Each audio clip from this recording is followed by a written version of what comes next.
Hey everyone, and welcome in to round 4 of Season 8 of AFR Tier 1 around Australia. We've had some good races, bad races, hoping for another good one here. Australia is one of my better tracks, so hopefully we should be in for a decent result. Popping up on the screen now is the current championship standings. We're down in a lowly P9 after a DNF last race at Saudi.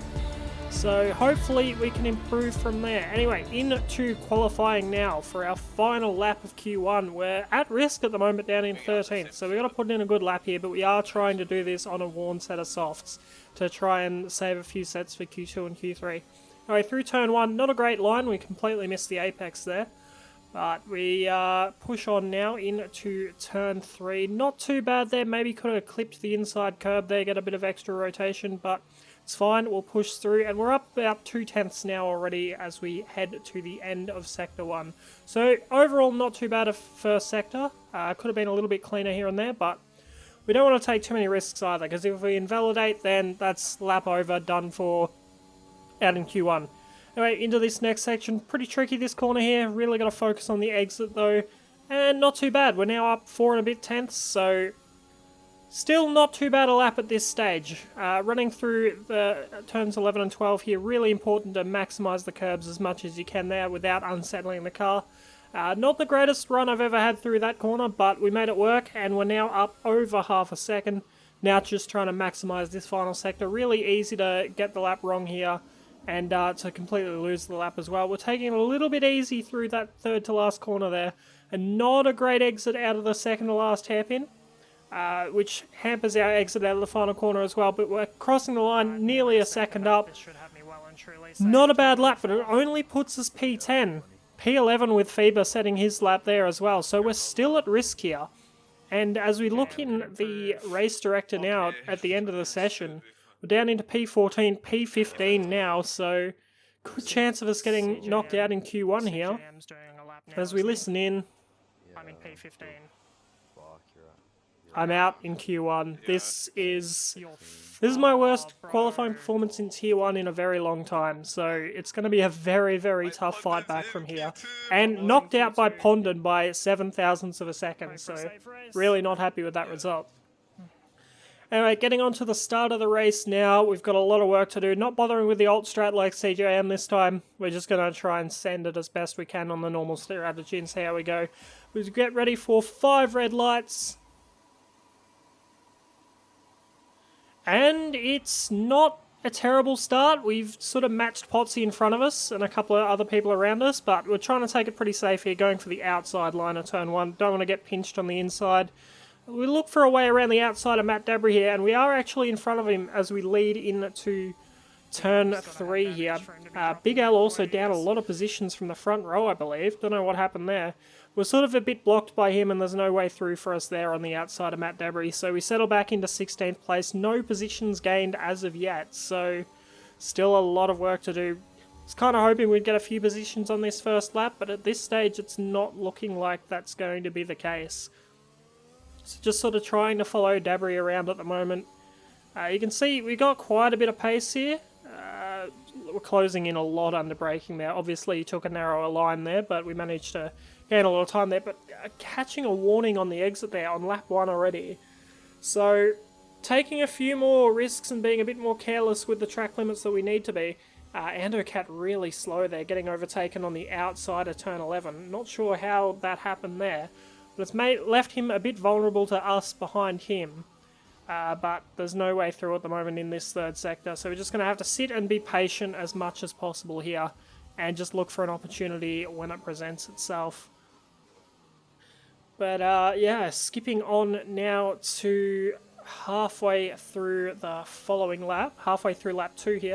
You can see we get quite a good run on Andocat leading to the end of sector 1 here.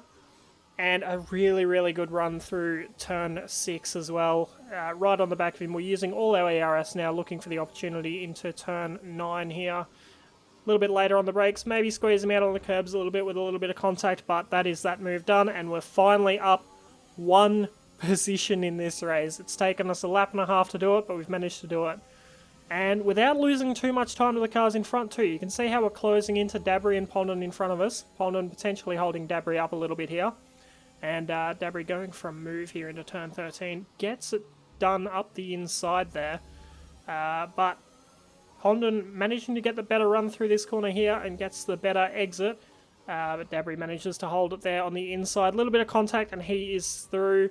And now we need to try and find a way through as quickly as possible. Not a bad exit out of the final corner there. ERS maximised all the way along this straight with the slipstream as well. And looking for a way past on the inside of turn 1, and we get that done with later braking. Beautiful move. And now we're chasing after Debris. Onto the end of lap 3, start of lap 4. We've managed to get back within DRS range of Debris. Absolutely flying at this stage as well. Not using any ARS here because we had the DRS to drag us along. Getting a better run through turn 1 than him as well. Now we open the ARS and DRS on this second straight leading into turn 3. That is that move done rather easily as well. And we are up to P13. So 3 positions gained in 4 laps. Not looking too bad at this stage. A lot of this race still to go. So who knows, anything's possible in this one. On to lap 5, and we've managed to catch the group of cars, Captain No Gold and Geordie, but we've managed to get a 3-second penalty already on lap 5. I think one of the first drivers to do so as well. And that's really going to hamper our chances for the rest of this race, because we can't get that one removed. So not only do we have to get past people now, we also have to get a gap to them as well, which, with how strong DRS and Slipstream is in this game, that is going to be very, very difficult to do. We've got the DRS on Cap here now, looking to the outside as he covers the inside, braking much later than him, around the outside of turn 3. But he absolutely squeezes us straight off the track. You can hear me, I was really not impressed with that one. I thought I was well and truly far enough up to be deserve a little bit of space there, but we didn't get it.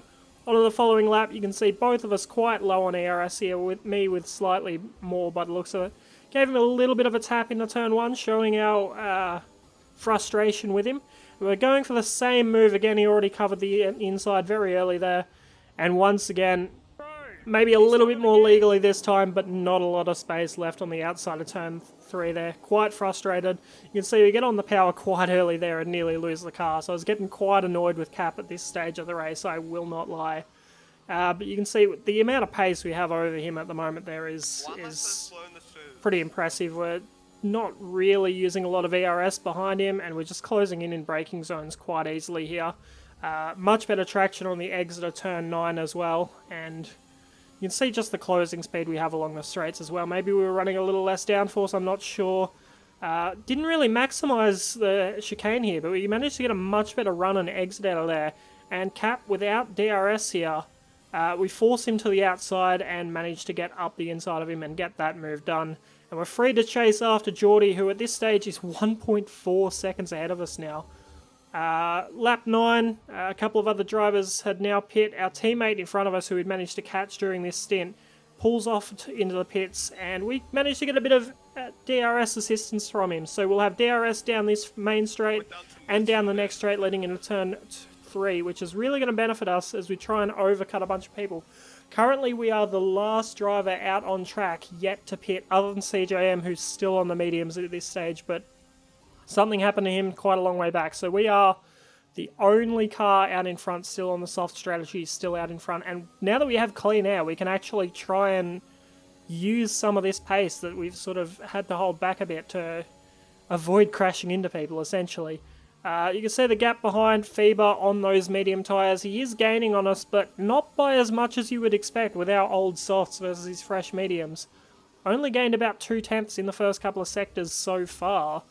And everyone else behind him really not gaining anything at all. You can see the gap to Mikau pretty much sticking the same at this stage. So, yeah, our softs are pretty worn and pretty past it at this stage, but it looks like we've got a good chance of overcutting those that pitted around us, and maybe gaining a few positions out of it as we head into the final sector now.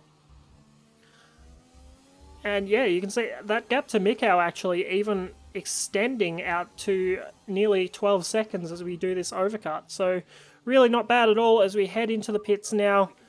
Looking to try and maximise as much time as we can gain here as we brake for the pit entry.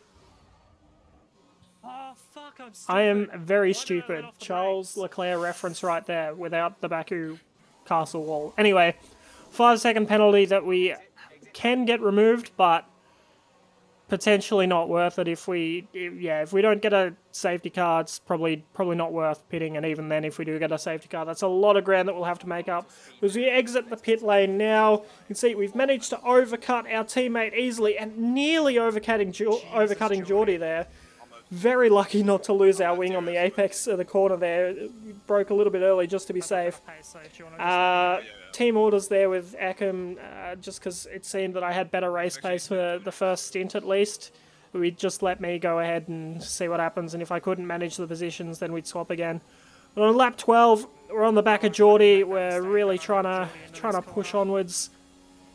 We're stuck in a little bit of a train here at the moment. Lead car, I believe, Trin, followed by potentially T-Mac, and then Daisy and Geordie in front. Crush in front as well, not T-Mac. T-Mac was further up the road, I believe, at this stage. You can see we are absolutely hassling the back of Geordie at the moment. Really pushing, looking for an opportunity as we come through turn 6, and in front of us, Spin Daisy strikes again. Heavy wing damage for him, and also having to sit there and let a bunch of cars past, so stationary vehicle on the track, and that brings out the safety car. So we were considering pitting, get this 5-second cleared. Crush in front of us actually did get his 5-second cleared, but we decided to stick it out in front and hope we could pull the gap instead.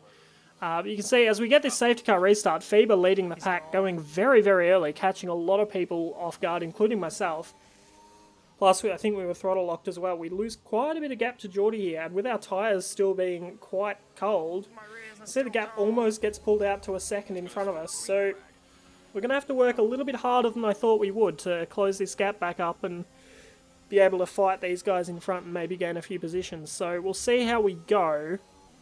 But yeah, not a particularly good restart. Good in the fact that we didn't spin ourselves and cost us any positions, but yeah, not good in the amount of time we lost. But thankfully, pace seems to be there, and we've closed back within half a second roughly. So this shouldn't, yeah, it hasn't cost us too much in the end here, thankfully. But yeah, really not the best restart I've ever had in my life, but we'll work through it. So we nearly get another warning there, so again, being quite careless with the track limits at this stage of the race, which isn't ideal. Skipping on to lap 17, and we still have not found a way through this train. They are all within DRS of each other, and we have a shocking run through turn 1 there. Completely missing the apex, bit inconsistent compared to some of my other laps. We're pushing quite hard now to try and close that gap back up with the time we lost through that corner. Not really confident on the throttle there through that corner though, and then through this fast right-hander, absolutely completely out wide to the left, and then nearly spinning the car on the curb there as well. Eckham at this stage was getting a little bit frustrated with us because we've lost half a second in 2 corners there essentially. On to lap 19 now though. We've managed to settle back into a rhythm. Geordie going up the inside of Trin there. Very nice clean move there. And that's given us the opportunity to close right back up behind Trin as well. Really pushing the back of his car through this section of corners. Quite a bit closer through turn 6 there as well. I think it's turn 6? No. Turn 8? I can't remember. I've probably been calling it the wrong number anyway, but whatever. We'll move on. Point is, pace was quite good through that corner.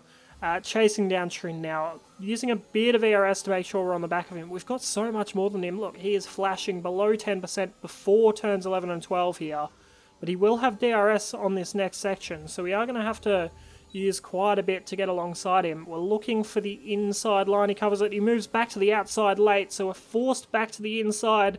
Not quite alongside at the apex, but he leaves us the room. And we get that move done through the next corner. So, a bit trickier than I expected it to be to get that move done, but we're up a position into P6, but we still have 8 seconds of penalties. And Trin behind us, no penalties. T-Mac and Geordie ahead of us, no penalties. Not good. And on lap 20, we've caught up to the back of Geordie, but we have 11 seconds of penalties now. So, not great. Geordie recognising the position we're in with our penalties and realising that we've got better pace at this stage, lets us through to try and drag him up to the back of the guys in front, knowing that he'll just regain the position behind at the end of the race with the amount of penalties we have. So really smart thinking from him as we make a terrible mistake there, running on the exit curb and losing quite a bit of time. Yeah, but on lap 24, we've managed to catch these guys, and Geordie behind spun, I think at turn 1, got himself damaged as well, so lost a lot of ground. But we're now back here in the fight with T-Mac and Batemate in front. And yeah, just very unfortunate that none of them have penalties. That's not ideal for us, but we get quite a good run out of turn 1 and 2 there. Using ERS here. T-Mac not really fighting us, obviously, because we have the penalty. Doesn't need to. We get that position done. But we're really not too worried about these guys now, because behind us, in 6th position, is Captain O'Gold with 6 seconds of penalties, and the gap is over 5 seconds. So at this stage, we are holding on to P5 in this race. Just got to make sure, as we get another warning, again, being completely reckless with these track limits, just got to make sure we clear these guys and manage to follow Mikau potentially and keep opening that gap, because that position there behind has swapped to Big L, who has quite a bit more pace than Captain O'Gold, so we really got to maximise this as we get a really good exit out of that corner into the next corner, getting up the inside of Batemate. Potsy out of the race, please no safety car. Thankfully, no safety car called, and we're able to hold on to this position without losing any positions due to penalties.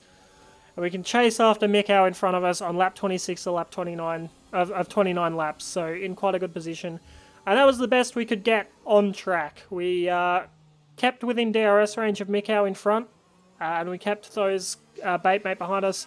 T-Mac also disappearing off the leaderboards as well, giving us P4 on track. So, insane result despite our penalties. It could have been so much more if we had done qualifying really well. But yeah, and unfortunately as well, the reason T-Mac disappeared off of the leaderboards, he had some sort of desync bug. So, because of that, his position was reinstated and we get pushed down to P5. So, just imagine if we didn't have those penalties, that was guaranteed first podium in Tier 1 for me, so very annoyed. Pace was good enough for the podium, but in the end, P5 it is, and you know, that's what happens. But if you enjoyed the video, I appreciate you watching all the way through. If you're new here, consider subscribing, like the video, go follow the Twitter and everything, and hopefully I'll see you around for a few more of these streams. Popping up on the screen in a second will be the updated results for this race with positions reinstated and the current championship standings after this race. But yeah, hopefully we'll see you all for the next race this Sunday for the live stream of that, and I'll have a couple more race videos out over the next few weeks. But thank you all so much for watching, and we'll see you for the next one.